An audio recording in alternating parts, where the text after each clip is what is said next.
नमस्कार आणि आपलं स्वागत आहे.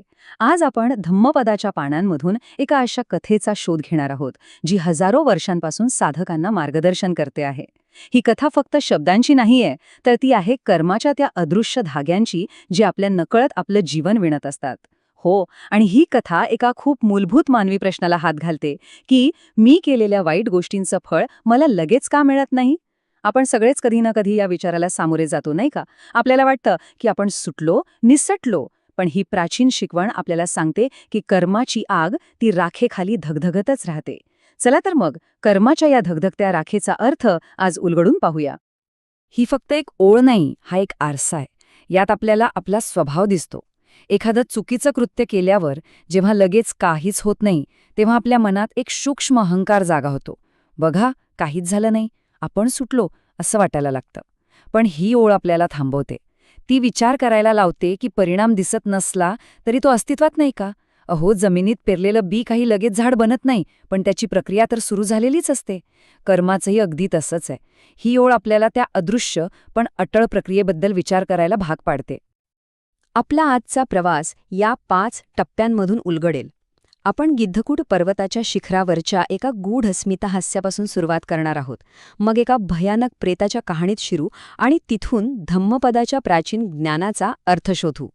आणि सगळ्यात महत्त्वाचं म्हणजे हे ज्ञान आपल्या आजच्या धावपळीच्या जीवनात कसं वापरायचं आणि त्याचा सराव कसा करायचा हे देखील पाहणार आहोत. चला तर मग या प्रवासाला सुरुवात करूया. चला, आपण वेळेत थोडं मागे जाऊया. कल्पना करा, गिद्धकूट पर्वताची शांत आणि पवित्र भूमी. सकाळची कोवळी सोनेरी किरणं खडकांवर पसरली आहेत आणि त्यामुळे संपूर्ण वातावरण कसं उजळून निघाले आहे. वाऱ्याच्या झुळुकेसोबत येणारी पानांची सळसळ आणि दुरून येणारा पक्ष्यांचा किलबिलाट. हे सोडलं तर सगळीकडे एक नीरव शांतता आहे. ह्याच पवित्र वातावरणात बुद्धांचे प्रमुख शिष्य, आदरणीय महामुगल्लान, ज्यांच्याकडे अलौकिक शक्ती आहेत, ते त्यांचे सहकारी थेर लखण यांच्यासोबत राजग्रह शहराकडे भिक्षेसाठी खाली उतरत आहेत. आणि त्याच क्षणी काहीतरी अनपेक्षित घडतं. महामुगल्लान अचानक थांबतात आणि कोणत्या तरी न दिसणाऱ्या गोष्टीकडे पाहून हलकेच स्मितहास्य करतात. हे हसू काही आनंदाचं नव्हतं किंवा थट्टेचंही नव्हतं. त्यात आश्चर्य, करुणा आणि एका खोल सत्याचं ज्ञान या सगळ्याचा संगम होता. थेर लखण यांना हे अनपेक्षित हसू पाहून साहजिकच आश्चर्य वाटतं. ते आदराने विचारतात, बंधू, तुम्ही का हसलात? या हसण्यामागचं कारण काय? पण महामुगल्लान शांतच राहतात. ते फक्त एवढंच म्हणतात, हा प्रश्न विचारण्याची ही योग्य वेळ नाही, बुद्धांच्या उपस्थितीत विचार. या उत्तराने थेर लखण यांच्या मनातील गूढ आणि उत्सुकता आणखीनच वाढते. आता आपण विहारात परत आलो आहोत. दिवसभराची भिक्षा पूर्ण झाली आहे आणि सर्व भिक्षू बुद्धांच्या सभोवताली शांतपणे बसले आहेत. वातावरणात एक प्रकारची गंभीरता आणि शांती आहे. तेव्हाच थेर लखण यांना सकाळचा तो प्रसंग आठवतो. ते पुन्हा उभे राहतात आणि तोच प्रश्न विचारतात. आणि यावेळेस बुद्धांच्या साक्षीने महामोग्गल्लान आपल्या त्या गूढ स्मितहास्यामागील भयानक कारण उघड करतात. महामोगल्लान जे वर्णन करतायत ते ऐकून तिथे बसलेल्या प्रत्येकाच्या अंगावर अक्षरशः काटा येतो. ते एका अहिपेत म्हणजेच सर्पप्रेताचं वर्णन करतात. ते म्हणतात, मी एक असं अस्तित्व पाहिलं ज्याचं डोकं माणसासारखं होतं, पण शरीर मात्र एका महाकाय सापासारखं होतं. त्याची लांबी इतकी होती की ते जवळपास 25 योजने म्हणजे आजच्या हिशोबाने सुमारे 300 किलोमीटर पसरलेली होती. विचार करा, जणू काही 2 शहरांमधलं अंतर. आणि सगळ्यात भयानक गोष्ट म्हणजे तो डोक्यापासून शेपटीपर्यंत जिवंत आगीच्या ज्वाळांमध्ये होरपळत होता. त्याच्या शरीराच्या दोन्ही बाजूनी आगीचे लोळ बाहेर पडत होते. जणू काही तो स्वतःच एक चालती फिरती अग्नीची नदी बनला होता.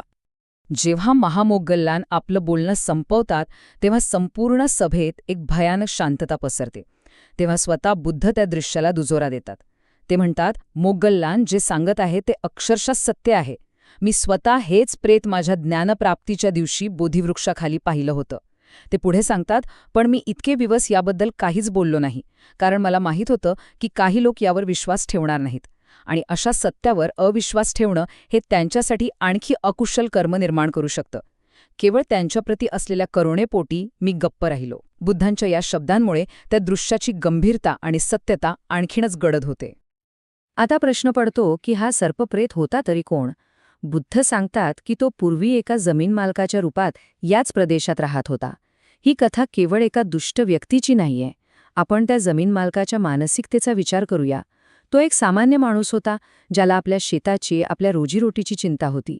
जेव्हा त्याने पाहिलं की एका साधूमुळे त्याचं पीक खराब होत आहे, तेव्हा त्याच्या मनात सुरुवातीला फक्त निराशा आली असेल. पण हळूहळू त्या निराशेचं रूपांतर संतापात झालं. त्याला वाटलं असेल, माझं ऐकणारं कोणीच नाही, माझ्या नुकसानीची कुणालाच पर्वा नाही. आणि याच असहाय्यतेच्या आणि संतापाच्या भरात त्याने ते विनाशकारी कृत्य केलं, त्या साधूची झोपडी जाळून टाकली. ही कथा एक शक्तिशाली चेतावणी आहे की सामान्य वाटणारी निराशा आणि रागसुद्धा कसे विनाशकारी कृत्यात बदलू शकतात आणि त्याचे परिणाम किती जन्म टिकतात. ही संपूर्ण कथा कर्माच्या स्वरूपावर एक कालातीत शिकवण देण्यासाठी बुद्धांनी सांगितली. या कथेच्या पार्श्वभूमीवर ते एक गाथा सांगतात, जी आपल्याला कर्माच्या विलंबाने मिळणाऱ्या फळांबद्दल सखोल ज्ञान देते. न हि पापम कतकम्मम सज्जुखिरम व मुच्यति अहंतम बालमन्वेति भस्मच्छन्नो व पावको. या गाथेचा मराठीत काव्यात्मक अनुवाद असा होतो: वाईट कर्माचं फळ लगेच मिळत नाही, जसं ताजं दूध लगेच दही होत नाही. ते मूर्ख व्यक्तीचा पाठलाग करतं, अगदी जशी राखेने झाकलेली आग.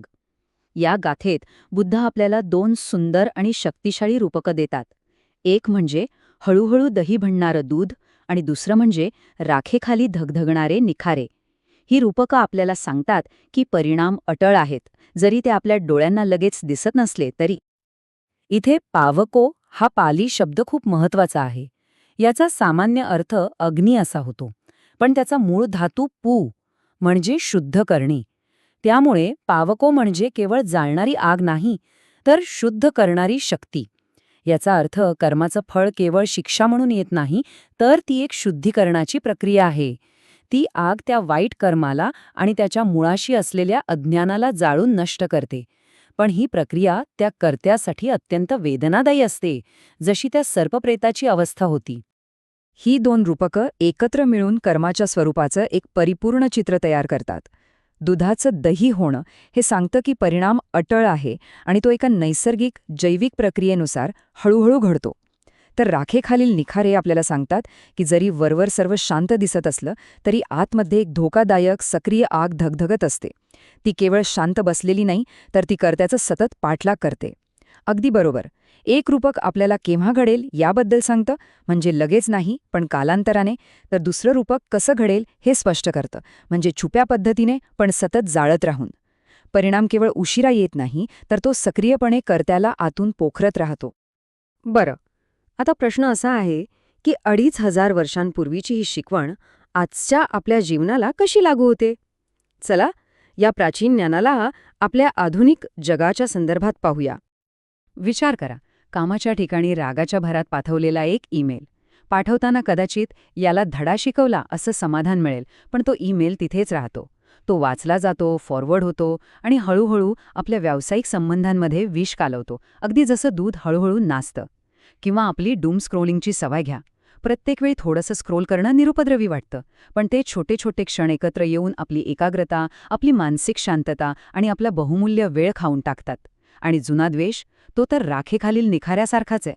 वरून आपण हसून बोलत असतो, सर्व ठीकठाक असल्याचं दाखवतो, पण तो द्वेष आतल्या आत आपल्याला जाळत असतो, आपले निर्णय नकळतपणे प्रभावित करत असतो आणि आपल्याला आनंदी होण्यापासून रोखत असतो. हे ज्ञान केवळ ऐकण्यासाठी नाही, तर ते आचरणात आणण्यासाठी आहे. म्हणूनच आता आपण एक छोटासा सराव करणार आहोत, जो या गाथेतील ज्ञानाला थेट आपल्या जीवनात लागू करण्यास मदत करेल. ह्या सरावाकडे पाहताना एक गोष्ट लक्षात ठेवूया. याचा उद्देश स्वतःला दोष देणं किंवा भूतकाळातल्या चुकांवरून वाईट वाटून घेणं अजिबात नाहीये. ती आग आधीच जळत आहे, त्यात आणखी तेल घालण्याची गरज नाही. अगदी बरोबर. याचा उद्देश भूतकाळाचा कैदी बनणं नाही, तर भविष्याचा कुशल शिल्पकार बनणं आहे. आत्मपरीक्षण करून भविष्यात अधिक सजगतेने आणि करुणेने कसं वागता येईल हे शिकणं, हाच याचा खरा उद्देश आहे. चला तर हा सराव करूया. आपल्या डायरीत किंवा एका कागदावर नुकताच आलेला एखादा रागाचा किंवा निराशेचा क्षण आठवा. तो क्षण जेव्हा आपल्याला वाटलं की आपल्या भावना आपल्या नियंत्रणाबाहेर गेल्या आहेत. ही आहे पहिली पायरी, ओळखणं. आता दुसरी पायरी, त्या क्षणापर्यंत आपण कसे पोहोचलो याचा मागोवा घ्या. त्याआधीचे काही तास किंवा काही दिवस आठवा. कोणते विचार, कोणत्या छोट्या घटना घडल्या होत्या ज्यांनी या आगीला हवा दिली? या निखाऱ्यांना ओळखा. आणि तिसरी, सगळ्यात महत्त्वाची पायरी, योजना करा. पुढच्या वेळी अशीच परिस्थिती निर्माण झाली, ते निखारे पुन्हा दगदगू लागले, तर आपण वेगळं काय करू शकतो?